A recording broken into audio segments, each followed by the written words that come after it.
Joining us now is Democratic Congressman of Illinois, Krishnamurthi. He's a member of the House Intelligence Committee. Congressman, thanks for being with us. I know you haven't been able to view this video yourself yet, but what have you heard from your colleagues, the lawmakers on Capitol Hill so far who have?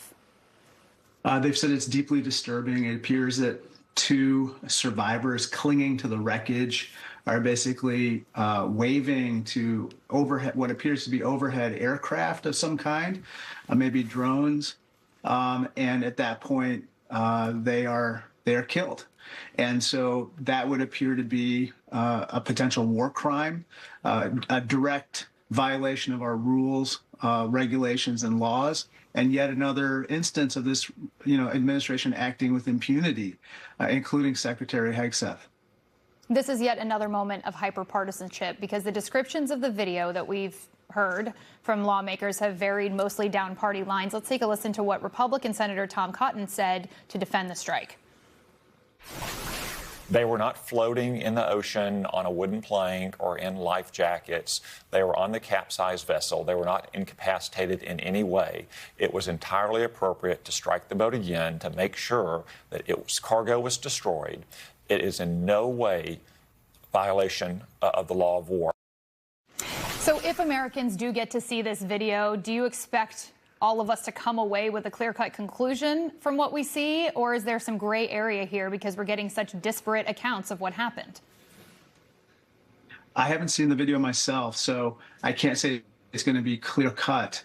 But based on what my colleagues are reporting to me, essentially you have people who were essentially not able to pose a threat anymore to the naval personnel or to the special operators in charge of this operation. Look, at the end of the day, according to our law of war manuals and so forth, we're actually supposed to aid those who don't pose a risk in the waters of a wreckage. Remember, in World War II, we all remember Germans and Japanese soldiers basically machine gunning survivors of wreckage. And, we would never want to be on the other side of that, or for our men and women to be on the other side of this situation. At the end of the day, we have to hold these people accountable. Secretary Hegseth, as well as President Trump, who, is ultimately responsible for this operation. And of course, our uniformed military look to them for orders. And, they don't want to be in a situation where they're potentially committing war crimes. So what do you make of the argument that the survivors that were lingering there in the sea could have reoperationalized and become a threat again? That's sort of the defense that the Pentagon is using. I'm sorry, that just doesn't hold water. Show us the video. Show us the video so we can see exactly how that could have possibly been the case. These are, apparently two people clinging for their life to wreckage. Mr. Cotton says that they were somehow going to overturn the capsized vessel and then go on their way and pose a potential threat again. Show us the video first. Let's see if that's really the case. I very much doubt it.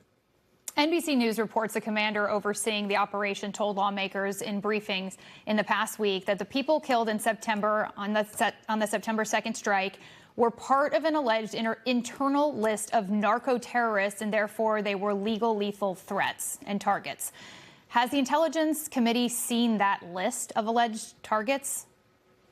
No, not at all. And that's something, by the way, that we've been denied the ability to see. We do know about one narco-terrorist who was freed and pardoned by President Trump, and that's the former president of Honduras, which just flies in the face of everything that Mr. Trump says about the reason for these strikes. Why would you pardon a guy who was convicted in American courts for basically smuggling so much cocaine and other narcotics to kill Americans, and then on the other hand say that we need to continue with this effort where we've now killed 80 to 100 people in 20 boat strikes off the coast of Venezuela. Again, it's an administration acting with zero accountability at this point.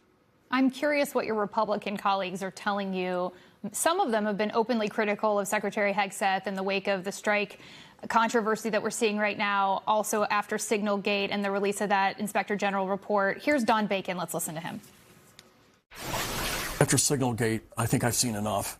What I really wanted to see was if someone take responsibility, own up to a mistake, and then when he blamed the media or the journalist for the story, it ruined his credibility. And he had some issues going into the hearings, but once he got confirmed, I said, well, let's give him a fair chance. But what I've seen is what I call just a poor decision making. So, Congressman, so much of what we see in the public is performance art by politicians. Are you hearing from Republicans privately behind closed doors that they're concerned about Secretary Hegseth's ability to do his job? Yes. He was a distraction even before the latest boat strikes. I think that he, as the Inspector General said, had also endangered troops in the operation that was conducted in the spring. He also refused to cooperate with the Inspector General's investigation, by the way, again, acting with impunity. At this point, I think he's a danger. He's a risk to our military preparedness and to our troops. I think he should resign immediately or be fired. And we need to have somebody who is looking out for the best interests of our country, not just one person, namely Donald Trump. Yeah, well, there's an audience of one at this point. We'll see what President Trump thinks about Pete Hegseth going forward. Democratic Congressman Raja Krishnamoorthi, thank you so much for joining us today. Thank you so much.